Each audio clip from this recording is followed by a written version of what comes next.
Magandang araw mga kaibigan. Pag-usapan natin itong post ni Dr. Lorraine Badoy. 1 hour lang niya itong naipost, ano?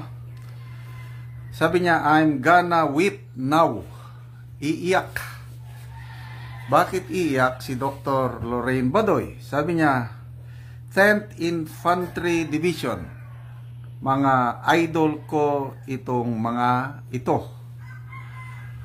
So ano pala? Follow the leader.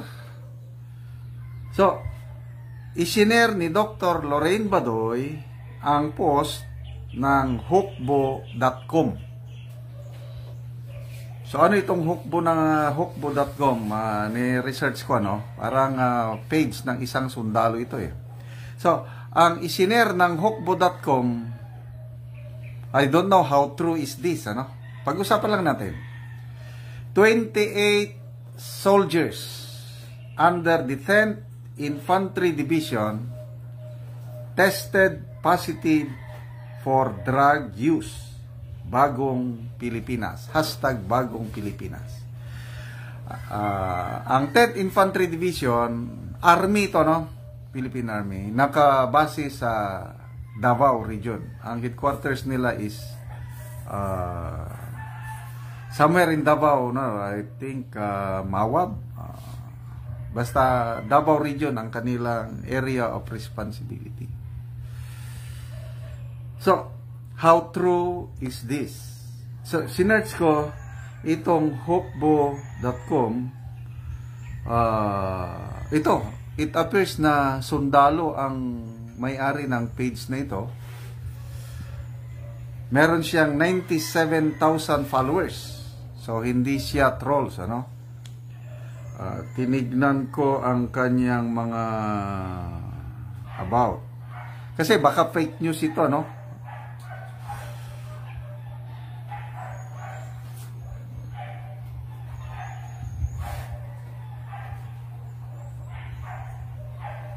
So, ulitin ko, it was created in November 30, 2017. So, medyo matagal-tagal na itong page na ito. I hope this is not a fake news. Kaya lang, dahil isinare ni Dr. Lorraine Badoy, kaya isinare ko rin. So, sa post ng hukbo.com, meron din siyang latest post, ano?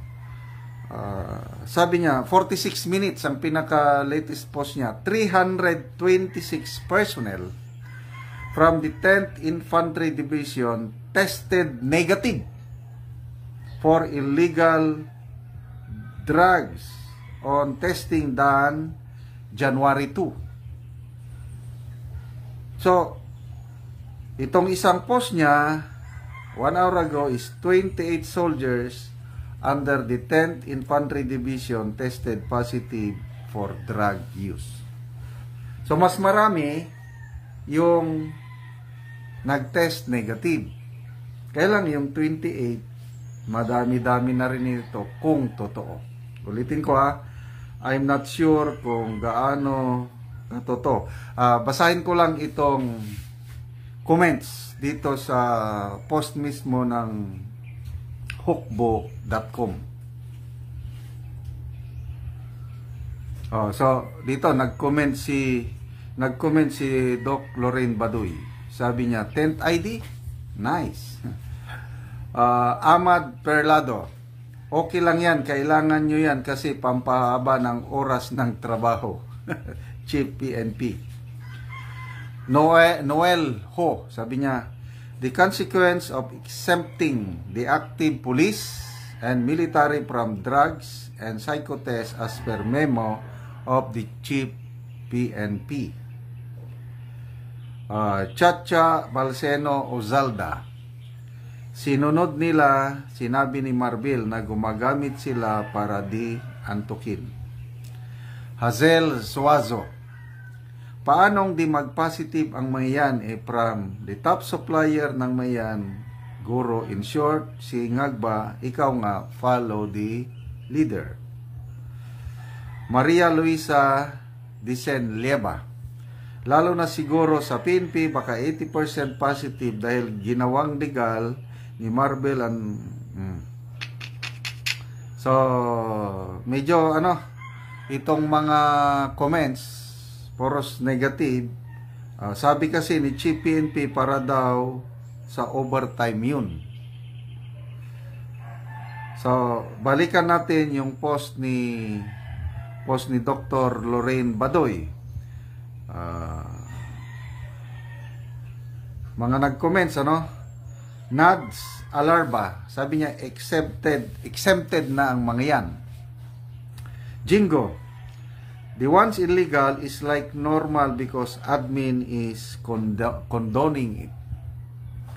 Meme Lin, Kawawang Pilipinas.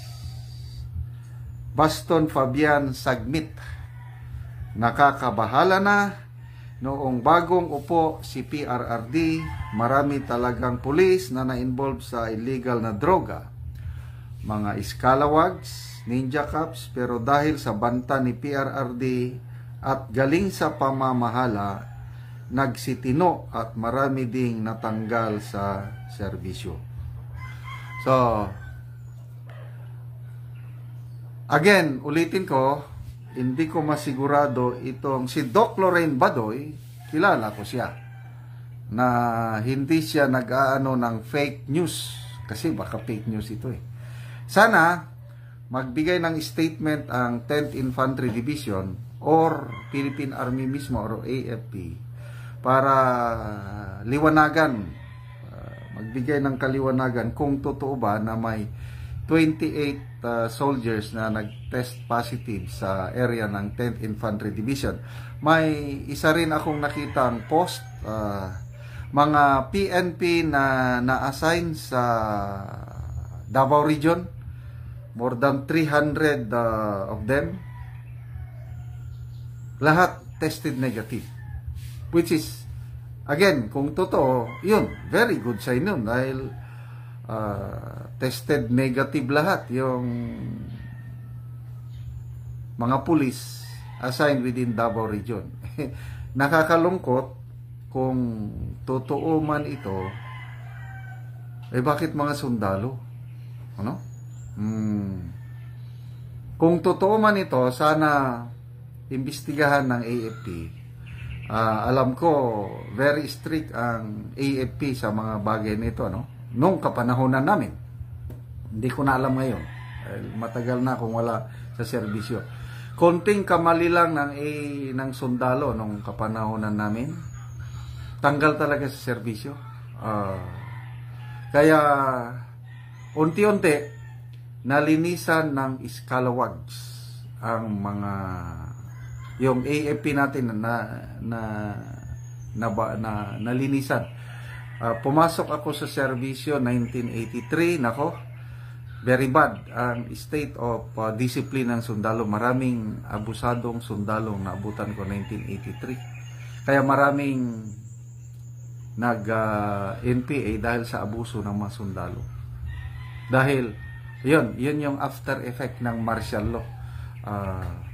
Yung pamamalakad ng Marcos Sr. noon, na unti-unti nawala ang professionalism sa Armed Forces of the Philippines panahon ng Marcos Sr. Kaya may mga abusador, naabutan ko abusador ng mga sundalo. Kaya yung una kong assignment sa Caraga Region, ang kwentong naabutan ko doon is kaya ang mga tao nag-impay dahil sa abuso ng mga sundalo. But after yung EDSA Revolution, yung series of kuditas na nangyari noong panahon ng Cory administration, naging masama na ang image ng sundalo during those years. Kaya after that, nagkaroon talaga ng masinsinan, tutuhanan na pag-reform, pag-professionalize sa Armed Forces of the Philippines. At bago ako nag-retire, I am very proud to say na one of the most, if not the most trusted agency in government, ang Armed Forces of the Philippines. Nagsimula yan panahon ni kahit Aquino.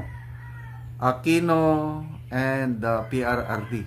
Talagang saludo ako. Kahit mga civilian, saludo sa disiplina, sa commitment ng Armed Forces of the Philippines. I don't know ngayon dahil marami ng issue na ibinabato sa ating kasundaluhan. Sana